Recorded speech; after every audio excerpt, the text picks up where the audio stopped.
আসসালামু আলাইকুম। হাতে বানানো এই কানের দুলটার ভিডিও আজকে আপনাদের সাথে শেয়ার করব। এটি আমি ২টি পার্টে শেয়ার করব। আজকে প্রথম পার্ট। তো চলুন শুরু করি। একটি কাপড়ে আমি ২টি বেবি ব্যাঙ্গলস লাগিয়ে নিব এভাবে। আমি এখানে ফেলে দেওয়া বেবি ব্যাঙ্গলস ইউজ করেছি। আপনারা চাইলে এখানে অন্য বেসও ইউজ করতে পারেন। এভাবে করে আমি সুই সুতা দিয়ে এটা লাগিয়ে নিচ্ছি প্রথমে।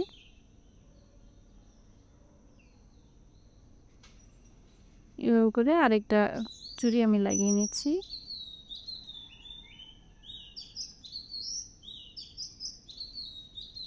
এবারে এই চুড়িটাকে সুতার সাহায্যে ঢেকে দিব। এভাবে সাটিন স্টিচ দিয়ে এটাকে ঢেকে দেব।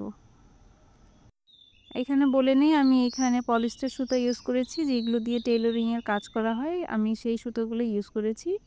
আর একটা জাম্প রিং নিয়ে নিচ্ছি, নিয়ে এভাবে করে রেখে এটার উপর দিয়ে সেলাই করে দিচ্ছি এভাবে।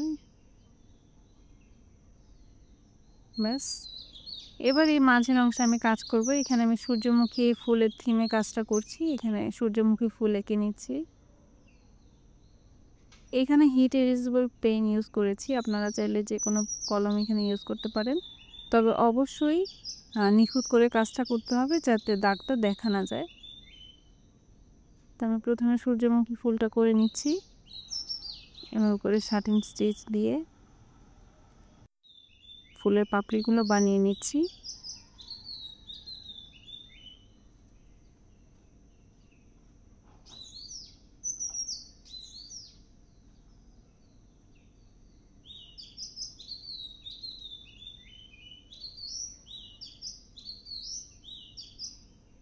এটা সূর্যমুখী বানানো শেষ।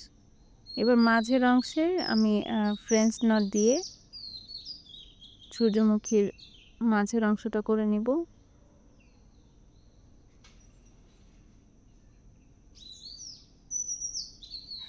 আমি এখানে সূর্যমুখী ফুলের থিমে করেছি। আপনারা যে কোনো থিমে কানের দুল বানিয়ে নিতে পারবেন।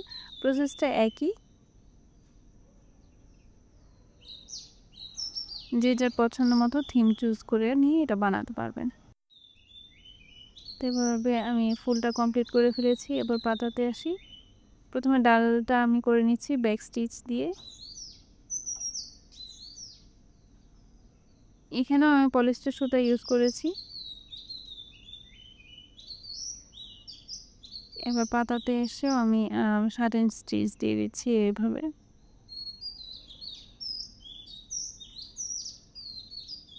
আমি পাতাতে দুইটা কালার শেড দিব, এই জন্য আমি এক পাশে এক কালার এবং আরেক পাশে আরেক কালার দিয়ে পাতাটা করব।